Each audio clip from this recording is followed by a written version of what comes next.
January 26, 1959 was the official opening of the school. It was actually our first day of school. And I've often been asked what I remember, and what I remember is that all of the classes were out and we surrounded the flagpole. Our fourth grade class, and I hope you remember this as well, we were actually in the driveway area facing the flag and facing A1A. And they had a ceremony. There was a man in office, an officer in Navy uniform, who presented the flag to Mrs. Purcell. The ceremony was short, it was sweet, and I think one of the greatest elements of that whole ceremony was the letter that was sent out by James Randolph Brown to all 135, 40 families whose kids were coming to that school, and said, this opening ceremony is not going to be made up of speeches and adult efforts and issues. This ceremony is for the children. This is for our school. This is a legacy that will go on, and we're going to keep it totally centered around the children. And he begged the parents to be a part of it because it's a once in a lifetime opportunity. And that letter, I believe, truly set the tone for the authentic love and kindness and caring of Ponte Vedra Palm Valley Schools. So very special.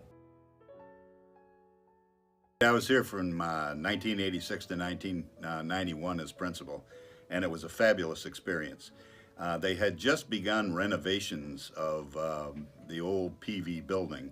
From the picture that you saw on the website to what the front part of the building looks like now. But when I took over as principal, we were working out of one classroom while all the construction was going on. And as George probably will tell you later on, and as you have already insinuated, the thing that makes PVPV so fabulous is the quality of the teachers that have been here. When I got here in '86, the staff was very, very good, and I was able to bring in a number of really, really good teachers to make it better. At every school that I've been principal of, I've had one motto, and that is integrity, dignity, and class. And that's kind of what I used in order to hire my teachers. 2005, the summer, Dr. Joyner called me in and he said that he wanted to know if I would be interested in running both schools. I knew it was the right thing, and there's a multitude of reasons why it was the right thing. We needed to unify a K-5 program. The K-2 school had a principal, the 3-5 school had a principal. We had 2 PTOs, we had 2 school advisory councils, we had 2 different sets of partners in education, if you can believe all of this. But meanwhile, we had children going to a K-5 program that really had a stop and a restart, and that's not a good thing. And our teachers needed to unify with curriculum and learning and assessment and technology, uses of technology and training. So it was the right thing. So I said that I would do it, and we renamed the school when we joined to PVPV Rawlings Elementary School. We went to 1 PTO, 1 school advisory council, 1 principal, and there was one of a lot of other things, but we managed. And within time, we were a seamless K-5 program with a new name, PVPV Rawlings Elementary School, and that was in 2005.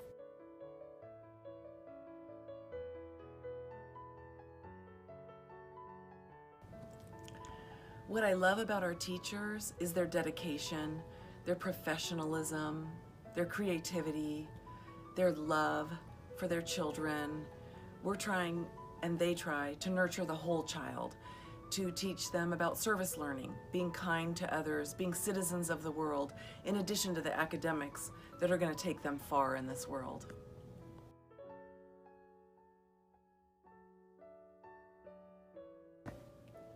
PVPV is a special place because of the teachers that we've had here over the 60 years that it's been around. There have been teachers that have been here for 30, 40 years for their entire careers, and they've stretched over the lifetime of multi-generations. So I think that's a really special thing. I know that my kids had teachers that have been here for 10 and 15 years, and then they had new teachers that were just as fantastic, just as energetic, and brought new things to the classroom. The question that's been asked is, what was it like to be a teacher at Ponte Vedra Palm Valley School? And I think it's really unique that Jean and I were both classmates, and then years later we came back and became teachers. I started my teaching here at the school in 1971, and Jean, you started in 1975, to the best of my memory. and you taught a total of 37 years is my whole career. I taught here, PVPV, and then Rawlings, 33 years. And I know that on the website, we posted photos of Jean, Mrs. Ellis, and the response from her former students is one of such incredible respect and love for this teacher.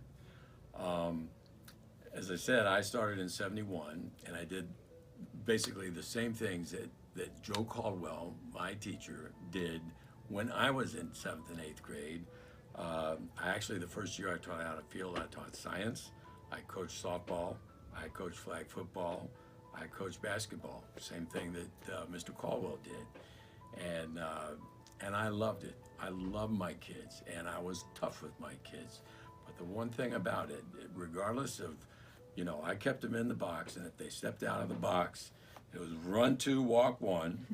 I had a perfect view of the field from where I would be in the front of the class, and I would send kids out there to run 2 laps, walk 1, and amongst other things that we did. And that's the way it was. Did I ever have a complaint? No. Never, not once. It was a different age. But the one thing my kids knew, and I know the one thing that your kids knew, is we truly loved our students and did everything we could to help them learn. Not only about all the reading, writing, and arithmetic, but a lot of other things in terms of life and relationships that we hold so dear. And I'll have to reflect back to Myra Brown once again. I tried to emulate how Myra taught us. She had such a wonderful way of doing projects. I love to teach social studies, so I always had a social studies project going on. Group work, yet they got graded individually. It was fun for me to walk around and watch what these brilliant students would come up with. The artwork, I tried to incorporate a lot of the extra things, the artwork, the music, anything they could come up with for their social studies project. Plus, I would pair certain ones together that you might not think would go together, and they would come off of a project beautifully well done. I think we have one of the best staffs here at PVPV. I feel so lucky to teach with so many amazing teachers. It's the reason why I love teaching here. I love not just my first grade team, but everyone else that I work with, and it's fun coming to work every day and enjoying not just teaching the kids, but working with other great teachers. And I think it says it all that so few people leave our school. They teach here for so long, and I think that's so telling of what a great culture we have here, great administration, great teachers. I think it's a pretty great place. And that's right. And although we have 2 different campuses and we don't see everybody all the time, the people around you, they're always there for you. They're just, it makes the day go shorter. But we love it, and we are a family. So after 3 years at PV, Rawlings was built, and I decided that I would better be suited better in the 3 to 5 area, the grades 3 through 5, as opposed to K1 and 2. I didn't think I could handle that. So at the time, Nat Heekin was my teaching partner, and I said, okay, I'm going over there. And he said, that's fine with me. So I've been at Rawlings for 27 years. So this is my 30th year teaching, and I stayed because I love what I do. And if I didn't, I don't think I could do it this long. So the kids, the community, I've had great support from, I've had several different administrators that I've worked for, but I've always been supported in PE, and I think resource in general has always been supported. And I interviewed for one other job in my teaching career at another school, and I can just say that I'm thankful that I didn't get it. So I love this community. It's like a home away from home for me. And like I said, it's, you know, I've developed some great friendships. I love the kids. The parents have been fantastic, and I've just always been supported here. Our teachers, you just can't say enough about the strength of the talent here at PVPV Rawlings. You know, with each hire, we were looking for teachers that knew instructional practices, that obviously knew best practices with reading instruction. Reading was a major focus for us. You know, the read, read, read motto, and how we encouraged reading every step of the way in our classrooms, in our media centers, outside of our classrooms, in our homes every night. So we also were majorly focused on evolving technologies, teachers that could grasp in the retrieval of information, project it, be able to measure it with technologies, pace instruction. All of this was evolving for teachers and a challenge for teachers. So when we interviewed, we needed to make sure that we could find a teacher that could step in and either be where we were with our knowledge and learning of reading instruction and best practices with instruction, or take us to the next level. So we were very fortunate in our opportunities with hiring, and hiring is one of the single most important things you do as a principal. You have to get it right. So amazing teachers. One of the things that I admired most about the teachers that we have here is their ability to adjust. Every year with teaching in the profession, there's change. There's change with standards, there's change with assessments, there's changes with protocols, with adopted textbook series. There's changes with programming. Changes, changes, changes. And you've got to have people that are smart, they know the craft, they know what's important, they know how to sift it out, they know what kind of training they're going to need to be successful with the change as we integrate it into our programming. So I've always admired their ability to adjust to change quickly, to take out what is good about the changes and incorporate them. And then we would always try to get the resources, the technology, the training, whatever was needed so that we could excel with change. So phenomenal teachers, I respect them. They made my job so much easier and exciting to lead a group that was so motivated, so talented, and that in the end we all had this common goal of excellence for our children.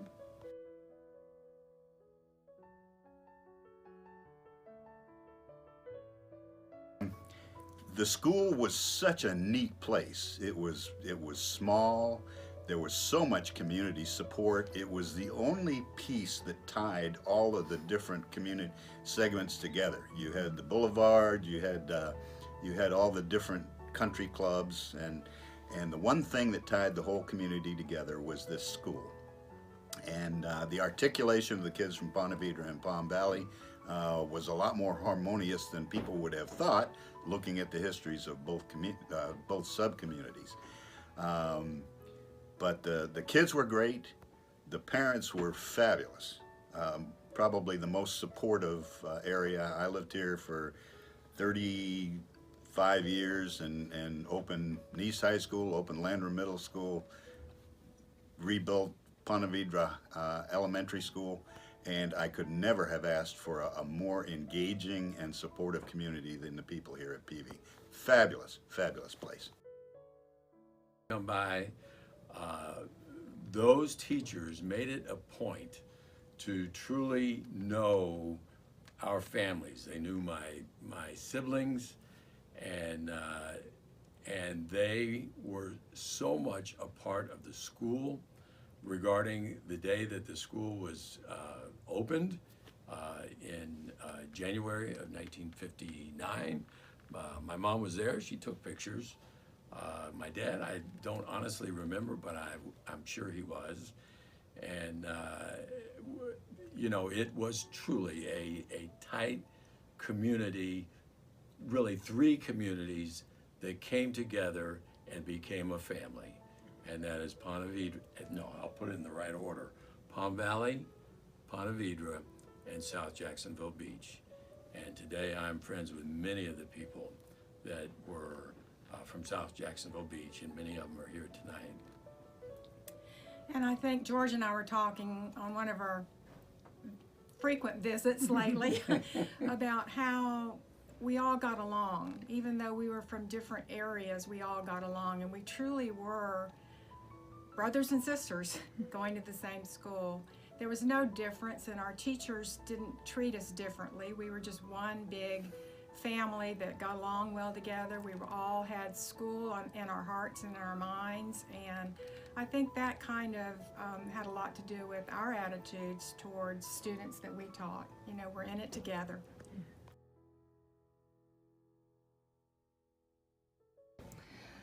The parents here are amazing. I can remember back when I was a kid, my mom was a PTO president, and I think back to the carnivals that she ran, and then to see that same carnival still taking place today is really just absolutely amazing. It's a lot of work, and every parent here just jumps in and gets involved, and it's really, outside of the teaching and the administration, what makes this school all that it is.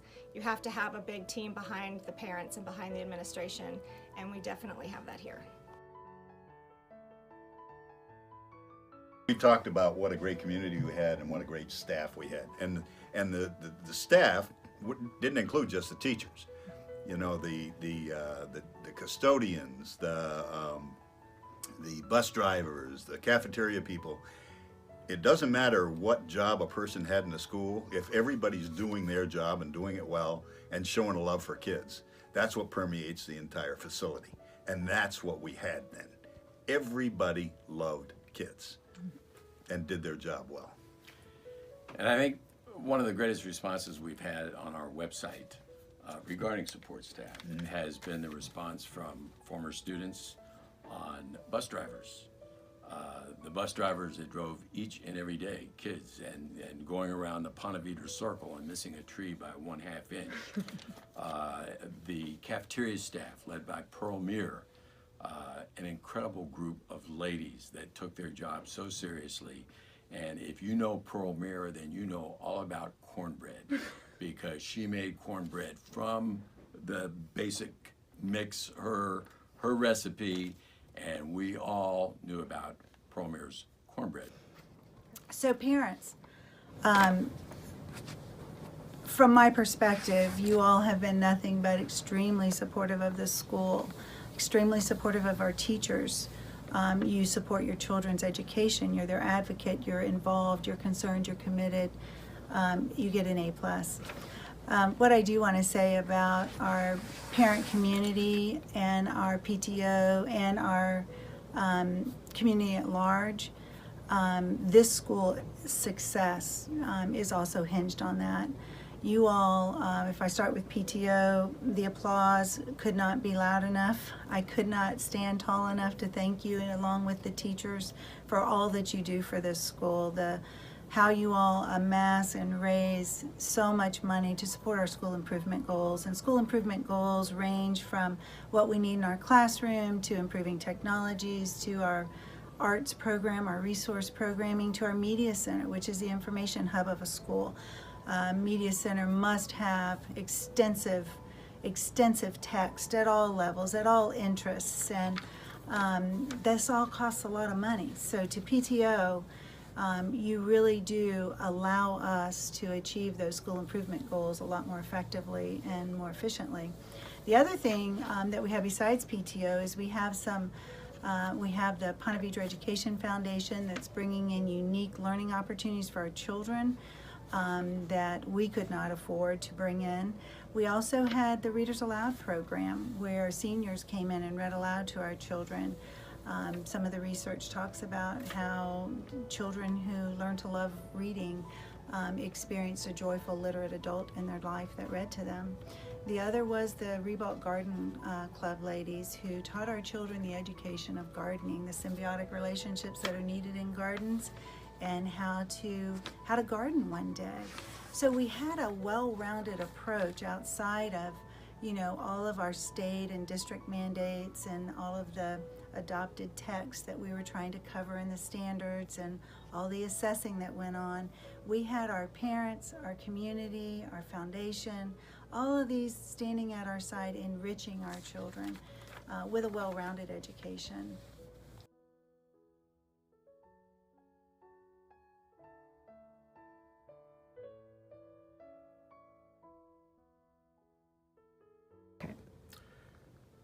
When we moved to Ponte Vedra, and when we started at PVPV school in 1959, when you came down A1A from off Solano Road, there was not another building. There was no Catholic church. There were no residential areas. There was absolutely, totally nothing. Not a gas station, not a church, nothing. The only thing that existed on A1A back in those days was Ponte Vedra, Palm Valley School. If you came off Solano and turned right to take the bypass, which is what we call it, there was no bypass.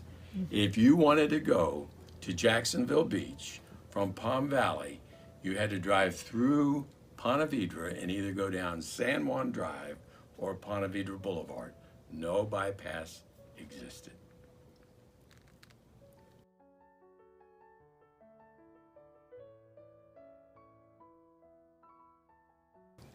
When I reflect back on my years as a student, Mrs. Purcell was the dearest, sweetest lady, yet firm, commanded respect, and we gave it to her eagerly. She would come into the cafeteria when we were especially noisy, raise her hand, and we got silent. She was an awesome lady who cared so much for us. We used to do our major testing in the cafeteria, one right next to the other, and she would walk up and down the aisles of those benches and chairs, and we knew that we better keep our eyes on our test paper or else. And upon occasion, we did see one or two kids, especially boys, be forwarded out the door because Mrs. Purcell demanded the best from each and every one of us. She was a dear lady. She had a tragic occasion when she lost her house to Hurricane Dora, just floated away in the ocean, and that's when Mrs. Purcell moved to Ponte Vedra. We were so happy because she was closer to our school, and we knew exactly where she lived. I have only fond memories of Mrs. Purcell because she actually helped me get hired with St. Johns County when I moved back from Laredo, Texas. And I'll always remember her for helping me out in those early days to become a teacher in St. Johns County. And speaking of Mrs. Purcell, she is the only one that would hire me because I came out of Florida State with a double major, and neither one of them had anything to do with education. And she hired me in 1971, and I will always be grateful for that. She was a grand lady. She was a tough lady. She didn't put up with any garbage, and she was respected. And yes, she did know how to swing a paddle. And back in those days, there was no air conditioning, so windows were open, and that included the windows in her office. And I remember, we'll never, ever, ever forget, walking by her office one day and hear the crack of that paddle. And boy, from that day forward, I was a good boy. But anyway, yeah, she was an A+, and she actually was principal of PVPV school for a total of 17 years, which I believe is right around when Ms. Furness was also principal. And the school was a smooth running school, but back in those days, it was a different day, and parents truly supported the teachers. If you got in trouble at school, when you got home, twice as bad. At least it was in my home. And I had a no mercy mom, and the teacher was always right, period. The principal when I came here was Fred Allen, and there had been, I guess, some community issues or whatever, but I thought Fred was a fabulous guy to work for. He understood your capabilities as a teacher. He told you what he wanted. He set the course, and then he let you do your job. And he supported you when you needed support. Okay, the question was, what was PVPV like in the 1970s? I arrived here as a teacher in February of 1977. I moved into this emerging little community, which is now called Sawgrass. At the time, it was called Inlet Beach, and now is part of the Sawgrass community in Oak Bridge. I was about 500 yards from my home, which made a great place to come to work. But when I got here, I was a little amused at the way the building was set up. It looked more like a bunker than a school. The fields were all sand spurs, and when it rained, the hallways between the classrooms flooded. It sounds good. You go with the first story. Well, we were just talking about air conditioning. There was none. Except they had come in and they had put window air conditioners, which were very insufficient, and they are also very loud. So most of the teachers turned them off, so that they can be heard during class. Or they did as I did, and I went to the media center. I got a microphone. I got a hooked into an amplifier, and I would lecture using that speaker and microphone, and that was the way I could communicate. Otherwise, you'd have to turn the AC off, and once the AC goes off, during those hot months, you can sit there and not move and sweat. So, you know how important it was when you get beyond watching a little first grader who's matching the text to the pictures and starting to build that vocabulary and that sight vocabulary. Such an exciting process to watch evolve, and then to see children so confident as readers and so proud of themselves and becoming voracious readers.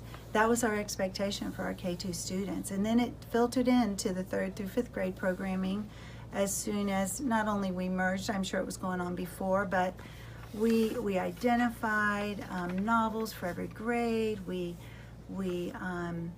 were purchasing, our PTO was purchasing so much text for this school. And to this day, when I see children at Publix or out in our community, they come up to me and they give me a little hug and they'll say, "Read, read, read." And I say, "Read, read, read" right back, because it's just essential to success in life. To drive the school buses for the teams wherever they were going. And I remember one that we had at Nice, and little Sherry Anthony, would be driving that bus. and it's one of those buses that you could look down at the floor and you could see the yellow lines in the road. You know? So things were a little bit different then, yeah. My biggest joy and the residual that has the most value for me is when I run into children, students, former students in the community, and they tell me what they're doing. And I think we were so privileged and honored to be a part of those lives that are just headed to such greatness, whatever it is they're going to be. And it just gives me so much hope for the future.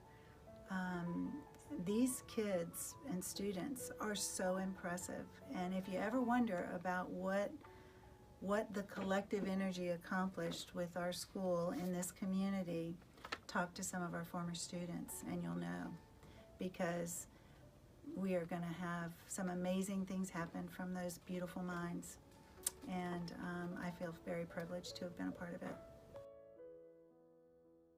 Our life's work here at PVPV Rawlings is to nurture the seeds of potential in these beautiful and bright students who are going to be the future of our community and of our world.